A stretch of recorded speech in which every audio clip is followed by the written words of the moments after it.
Vous suivez les programmes de la chaîne de service public et c'est votre rendez-vous Espace Santé et Développement. Madame, Monsieur, bonjour et merci de nous préférer.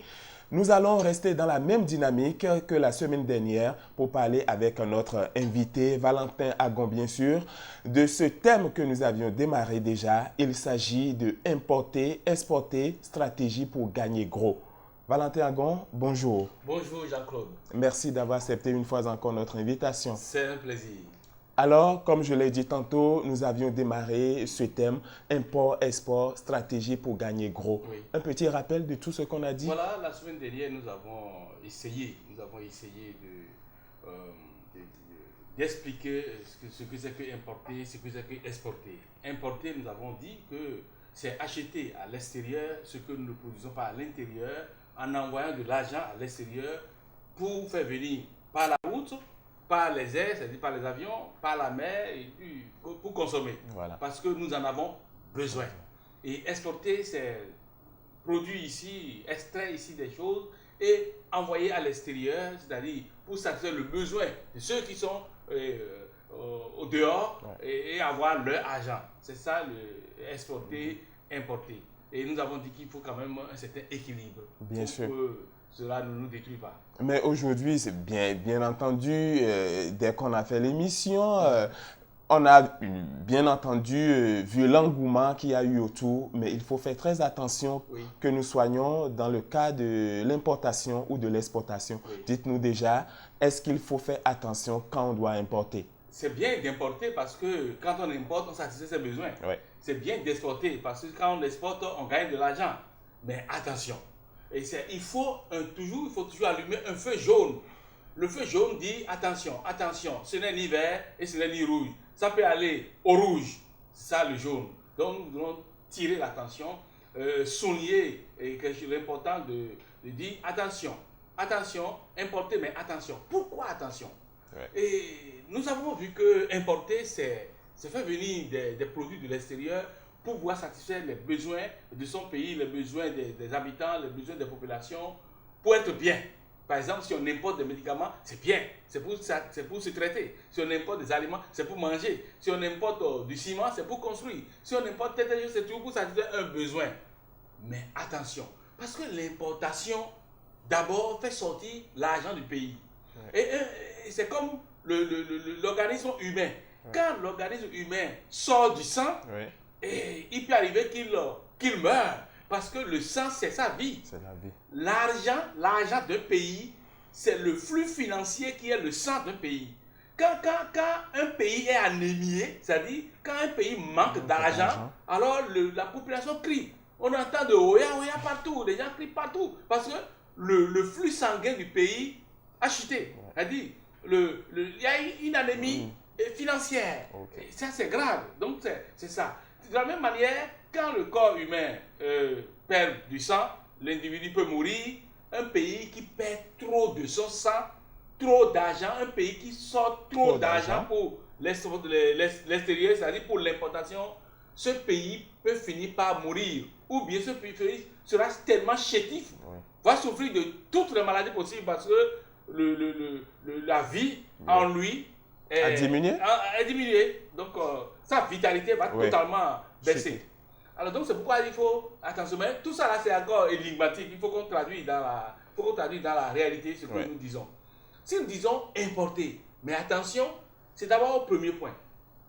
Quand on importe des besoins, des produits de l'extérieur pour satisfaire ses besoins, on doit en même temps se mettre à réfléchir pour permettre au pays, c'est-à-dire le système national doit se mettre en ébullition pour dire voilà, nous importons telle chose de l'extérieur.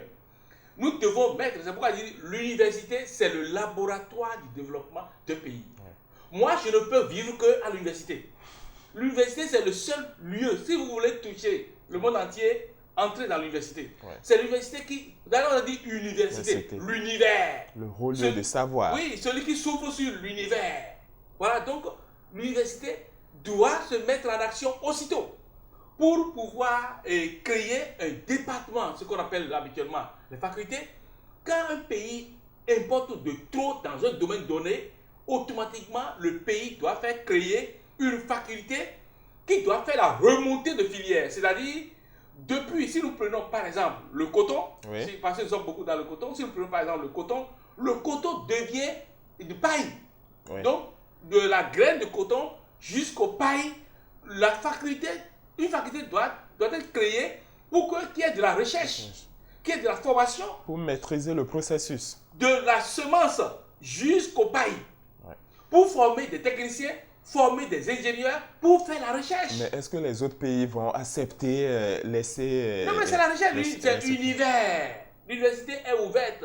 L'université est ouverte aux chercheurs. Donc, on doit former des gens, mettre une faculté qui doit faire la remontée de la filière. Au niveau de quand on attend telle qualité de paille là, il faut telle qualité de graines, de semences. Et donc, faire en sorte qu'on maîtrise tout sur la ligne. Donc, on fait une remontée de filière de la production. On produit déjà, c'est déjà ce qui est. Mais déjà, au niveau du coton même, comment faire? Il doit avoir une faculté de la recherche pour savoir comment transformer les fibres de coton en telle chose, en telle chose, en telle autre chose. Donc, c'est comme ça qu'il faut faire. Envoyer des ingénieurs en formation à l'extérieur, par exemple en Hollande, pour savoir comment ils quittent les fibres pour le paille. Comment ils font, ils donnent les couleurs aux pailles. Donc, tout cela s'apprend.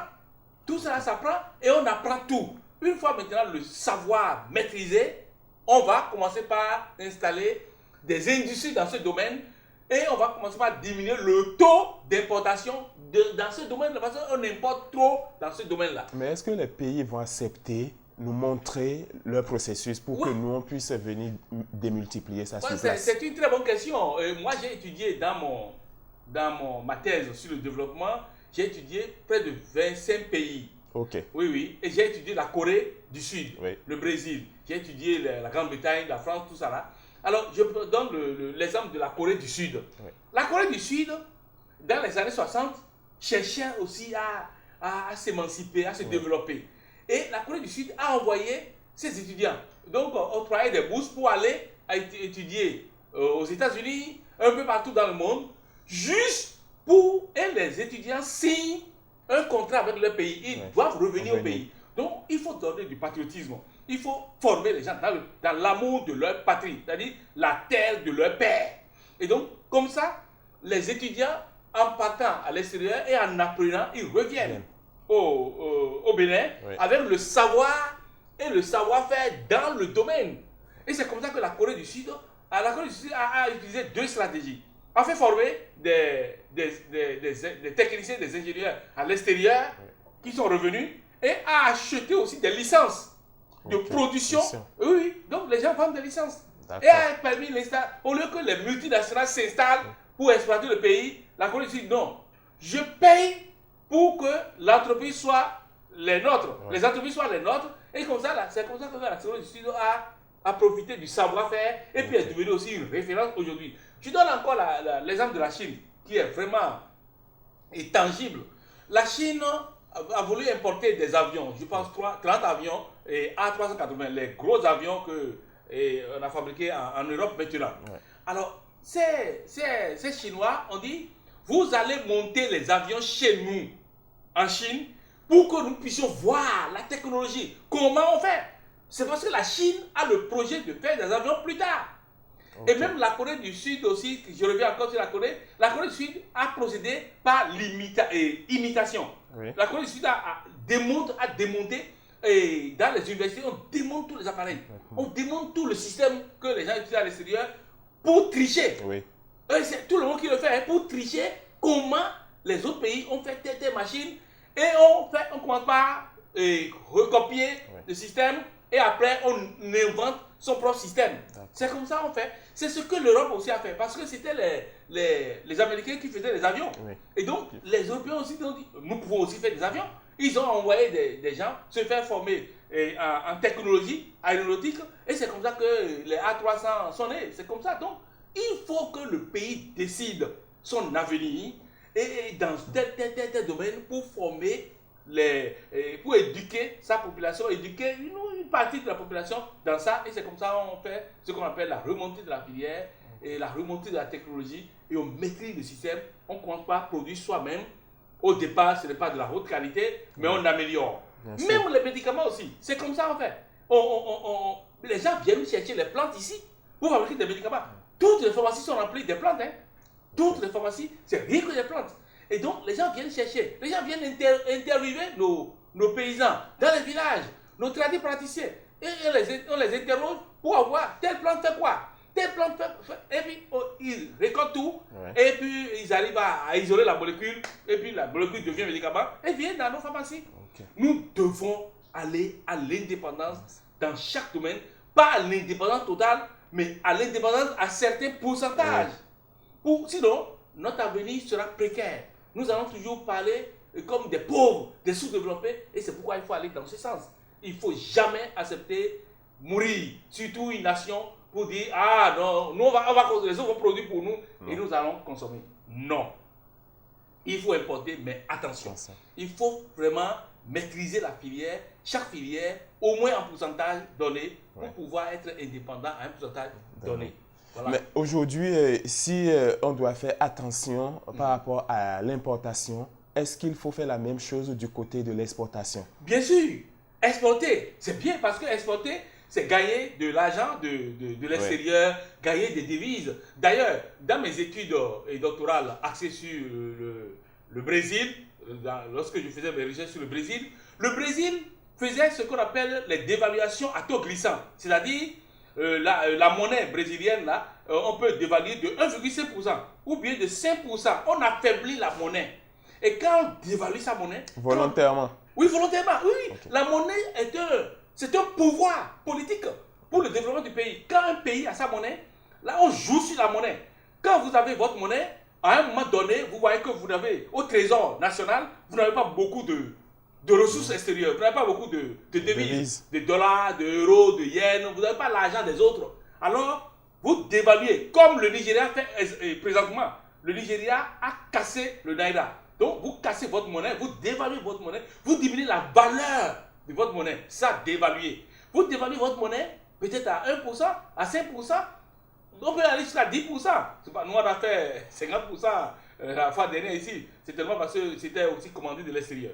Donc, on dévalue sa monnaie et on dit aux autres, notre monnaie est faible, venez acheter. Donc, tout le monde court pour aller acheter des choses au Nigeria parce que c'est moins cher. Et les Nigériens ne peuvent plus sortir. Quand une monnaie est dévaluée, les habitants du pays ne peuvent plus sortir parce que leur monnaie est faible. Ils n'ont plus de capacité monétaire pour acheter beaucoup à l'extérieur, mais ils peuvent vendre beaucoup. C'est une politique monétaire. Donc, on affaiblit sa monnaie et les gens viennent acheter et on gagne beaucoup de devises extérieures. On gagne beaucoup de l'argent des autres. Et en gagnant l'argent des autres, mais c'est pour une stratégie. Quand on gagne l'argent des autres, à un moment donné, on ferme la monnaie. On revient, on rééquilibre la monnaie, comme le Naira va faire bientôt. Hein. Il faut fermer encore, et le Naira va atteindre encore sa valeur ancienne, encore il y a quelques mois. Et donc, quand on ferme la monnaie, on a maintenant suffisamment de devises extérieures dans son trésor public. On sort, quand on a besoin maintenant de telle machine, puisque l'on exporte pour gagner les devises extérieures, on utilise les devises extérieures maintenant pour importer les machines de ces pays-là. Pour développer le tissu industriel de son pays. En amenant l'argent, le Naira, le dollar en Amérique, vous achetez des choses. Parce que c'est leur argent. Vous retournez vers leur pays pour acheter chez eux ce dont vous avez besoin. Par exemple, équiper les laboratoires à l'université, fournir des équipements aux petites industries qui essaient de faire des choses. Comme ça, là, on importe ces équipements pour doper en équipement, en machine, les petits laboratoires, tout ça là. Et c'est comme ça que la Chine a fait. C'est pourquoi la Chine produit beaucoup. La Chine a beaucoup l'argent des autres pour pouvoir acheter des équipements chez eux. On peut même acheter les ingénieurs. Dans mes études doctorales, j'ai étudié la Grande-Bretagne et la France, la révolution industrielle. La France était totalement sous-développée par rapport aux Britanniques à un moment donné, pendant la révolution industrielle au niveau des Britanniques. La France, pour se développer, a dû acheter les ingénieurs, a dû acheter les technologies britanniques. Et même parfois, on négocie pour voler les techniciens, pour voler les ingénieurs, pour leur dire, je vais vous payer 10 fois le salaire qu'on paye en Grande-Bretagne et on les prend. Ce sont les ingénieurs britanniques qui ont donné les technologies britanniques aux Français pour que la France décolle. Et c'est de la même manière qu'à un moment donné, un président français disait qu'on va faire immigration, mais on va choisir que ceux qui ont des maîtrises, ceux qui sont des docteurs, ceux qui ont des masters seulement. On ne veut pas ceux qui n'ont pas de grand niveau. Mais c'est la même politique qui continue. Donc de cette manière-là, on peut, si nous avons suffisamment de devises extérieures, nous pouvons acheter des techniciens de l'autre côté, importer des techniciens et des technologies, importer des ingénieurs pour un moment donné. Et il faut, si nous avons formé le tissu éducatif du pays et on peut se développer. Donc, exporter, mais attention, il faut utiliser l'argent de l'exportation pour s'équiper, pour se donner les moyens pour pouvoir remplacer les produits d'importation tout doucement. Donc l'importation et l'exportation, c'est comme la respiration. Oui. On inspire et on expire. C'est pourquoi les ports, les frontières servent de poumons à l'économie d'un pays.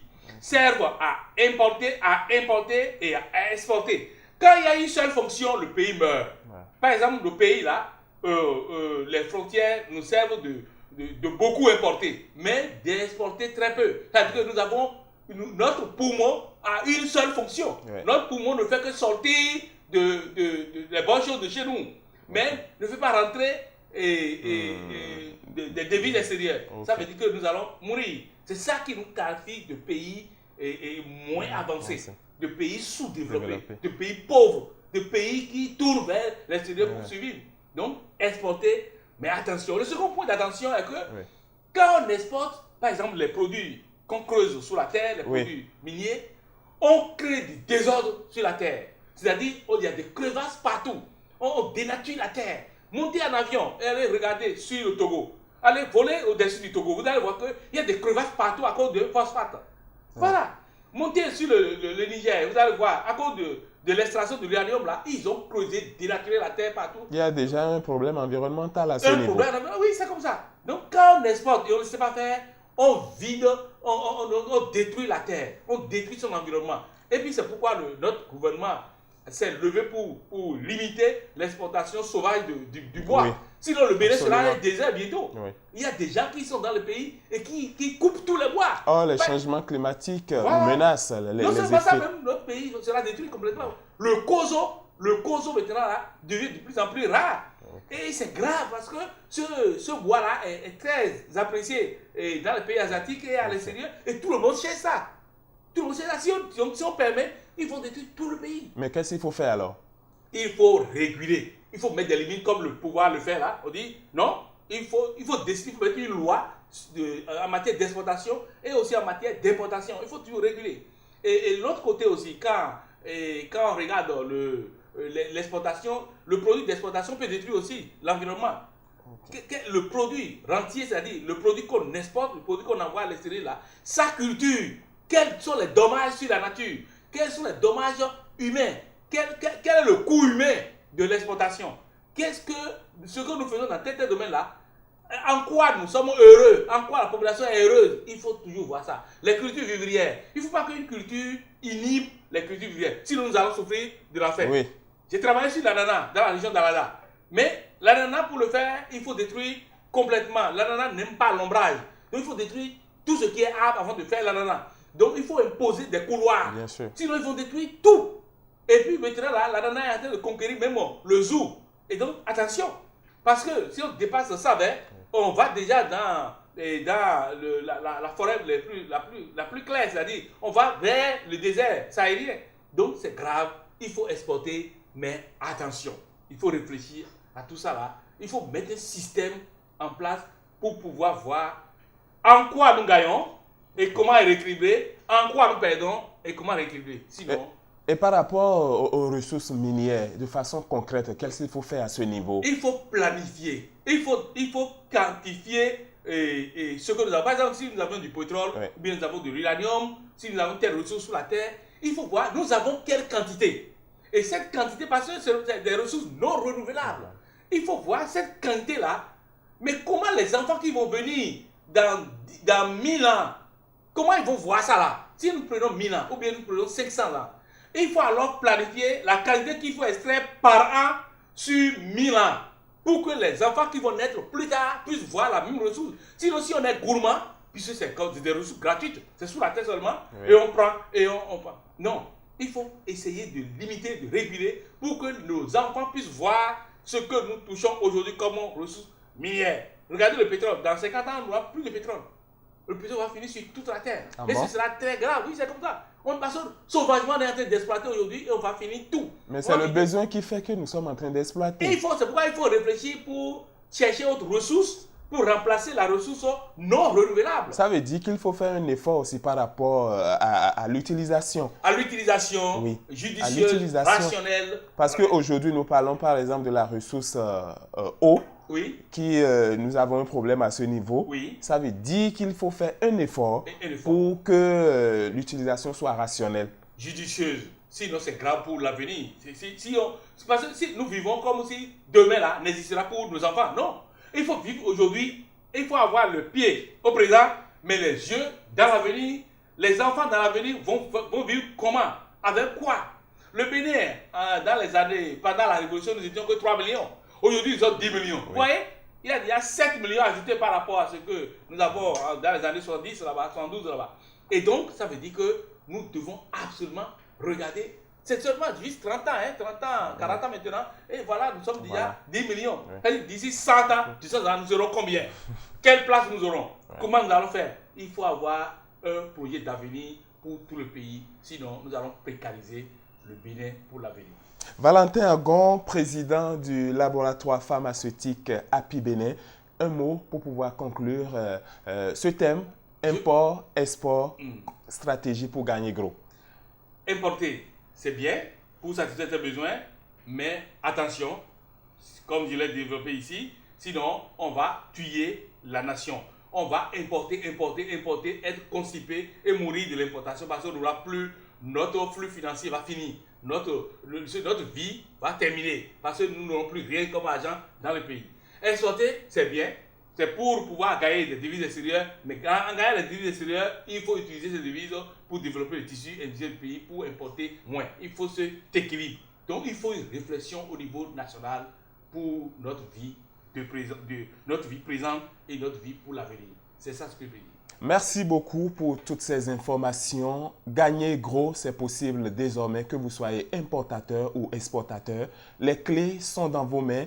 Il faut désormais s'en servir. C'était Espace Santé et Développement avec Valentin Agon. Merci de nous avoir suivis. Chères Béninoises et chers Béninois, nous voici maintenant dans un grand tournant parce que il y a quelques mois, quelques semaines, nous avons lancé la couveuse ABC Bénin.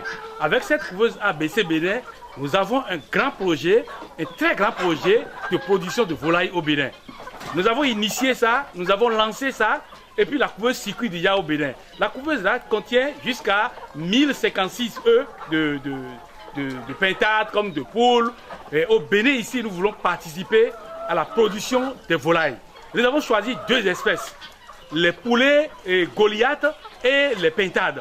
Ces 2 espèces, nous voulons les produire en grande échelle, atteindre un très grand nombre. Et ici, dans notre ferme à Boycon, nous avons utilisé la couveuse ABC Bénin. Et avec cette couveuse ABC Bénin, nous avons acheté les œufs de pintade et les œufs de Goliath en février-mars. Nous avons eu les poussins. Nous avons déjà aujourd'hui beaucoup de géniteurs, beaucoup de génitrices. Et nous voudrons dire aux Béninois, venez acheter la couveuse ABC Bénin. Avec cette couveuse ABC Bénin, vous pouvez réaliser le rêve du Bénin qui est de participer, de produire les volailles au Bénin pour que même le Nigeria puisse consommer nos volailles. Il faut produire de volailles au Bénin et vendre au Nigeria. C'est pourquoi, avec la couveuse ABC Bénin, qui ne coûte que 760 000 francs, vous payez les 560 000 francs en 3 étapes. 500 000 francs et vous prenez votre couveuse. Et quelques mois après, vous payez encore la moitié du reste. Et enfin, vous finissez. Et vous pouvez aller comme nous, aller chercher les œufs comme nous. Nous pouvons même vous aider. Et donc, nous voulons que les Béninoises et les Béninois s'engagent dans la production des volailles. On peut résorber le chômage au Bénin rien qu'avec les volailles. Nous avons 200 millions de personnes au Nigeria qui ont besoin de manger des poulets, qui ont besoin de manger des volailles. Et nous devons aller produire et aller vendre au Nigeria, vendre au Bénin, vendre au Togo, vendre dans toute l'Afrique, parce qu'avec ABC Bénin, nous on veut aller très loin. Nous invitons tous les Béninois et toutes les Béninoises à acheter la couveuse ABC Bénin pour atteindre et réaliser ce grand rêve. Si vous êtes intéressé, appelez simplement le téléphone 67 67 36 80. Je répète, 67 67 36 80. Des poulets qui pèsent jusqu'à 4 kilos. C'est du jamais vu. Poulet Goliath. Il faut développer le Goliath pour le développement du Bénin. Il faut développer le Goliath pour nourrir les Béninois, pour nourrir les Nigérians. Et ils sont 200 millions, ils sont très nombreux au Nigeria. Ils ont besoin de pintade, ils ont besoin de poulet et nous devons le faire. Sinon, c'est comme si nous sommes à la porte d'une mine que nous ne voulons pas profiter. Nous devons profiter et aller dans ce sens.